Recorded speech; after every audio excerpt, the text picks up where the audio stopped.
What if everything you've been taught about being black is only true in one country? What if black identity in America is completely different from being black in Africa, the Caribbean, or Europe? And what if misunderstanding that difference is holding us back? Today, I'm breaking down the truth about black identity worldwide and why every black person needs to understand this. In the United States, being black isn't just about skin color. It's tied to a very specific history. That history begins with the Atlantic slave trade, when millions of Africans were taken, stripped of language, culture, and identity. In America, enslaved people weren't just separated from Africa, they were turned into a single category: black. No tribe, no nation, no ethnic identity, just one label. Then came slavery, Jim Crow laws, segregation, redlining, and mass incarceration. All of this shaped what black means in America. So, in the US, black identity is deeply tied to a shared struggle and survival story. Not just ancestry, but also experience. Now let's go to Africa. Here's the truth most people don't realize. In Africa, people don't walk around calling themselves black.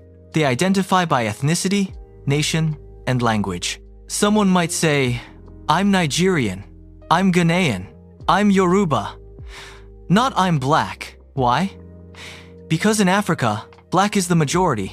It's not a defining identity. Race becomes important when you're a minority. In America, blackness defines your social position. In Africa, it doesn't. Now let's talk about the Caribbean. Places like Jamaica, Haiti, and Trinidad were also shaped by slavery. But something different happened. Enslaved Africans in these regions often retained more cultural identity. You still see African spiritual influences, language blends like Creole, and cultural pride tied to African roots. In Haiti, for example, the legacy of the Haitian Revolution created a strong national identity.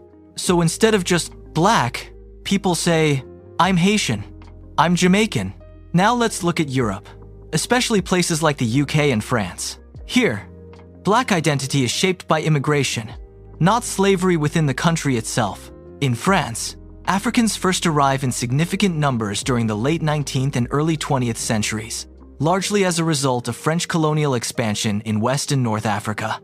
In the UK, many black people are Caribbean descendants, African immigrants, and first or second generation citizens. So, their identity is often hyphenated: Black British, Nigerian British, Jamaican British, unlike the US, where black identity was forced into one category. Europe often maintains dual identity. So why is black identity in America so different? Because of one key factor: total cultural erasure. In the US, slavery didn't just exploit labor, it erased names, languages, tribes, and nations, leaving behind a single identity: black. So black Americans had to rebuild identity from scratch. That's why music, language, style, and culture became central to identity.